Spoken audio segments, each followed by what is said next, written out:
greatest country ever to exist, right?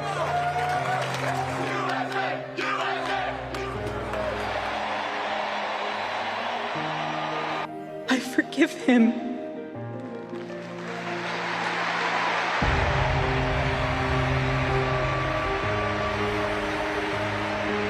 He will receive the full and ultimate punishment for his horrific crime. It's a terrible thing.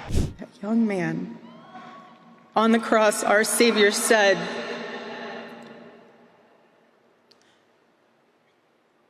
"Father, forgive them, for they not know what they do."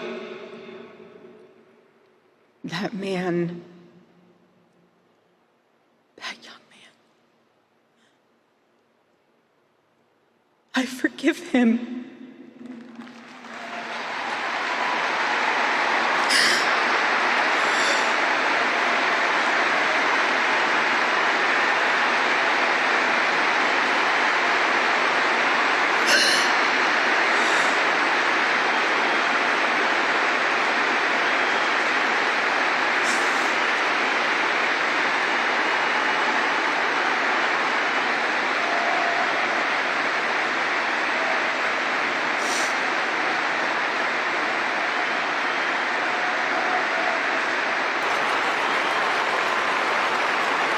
As you know, the depraved assassin who planned and executed Charlie's killing has been arrested and charged with capital murder. God willing, he will receive the full and ultimate punishment for his horrific crime. It's a terrible thing. Because you can't let that happen. You can't let that happen. Can't let it happen to a country. The Department of Justice is also investigating networks of radical left maniacs who fund, organize, fuel, and perpetrate political violence. And we think we know who many of them are.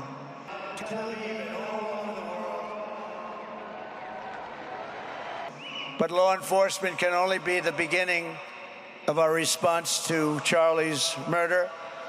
Over the last 11 days, we have heard stories of commentators, influencers, and others in our society who greeted his assassination with sick approval, excuses, or even jubilation. You've heard that. So have I. Couldn't believe it. Some of the very same people who spent the last 8 years trying to sit in moral judgment of anyone who disagreed with them about politics suddenly started cheering for a murder. Incredible. You know the names. They're major losers, by the way. That will be proven out in a short period of time. Some of the very people who call you a hater for using the wrong pronoun were filled with glee at the killing of a father with 2 beautiful young children.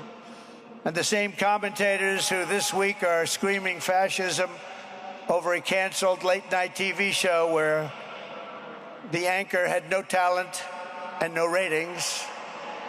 Last week, we're implying that Charlie Kirk deserved what happened to him. Over the last 11 days, we have heard stories of commentators. No side in American politics has a monopoly on disturbed or misguided people. But there's one part of our political community which believes they have a monopoly on truth, goodness, and virtue, and concludes they have also a monopoly on power, thought, and speech. Well, that's not happening anymore. We've turned that corner very quickly. Tragically, atrocities of this kind, and kind that we saw in Utah, of all places, are the eventual consequence of that kind of thinking.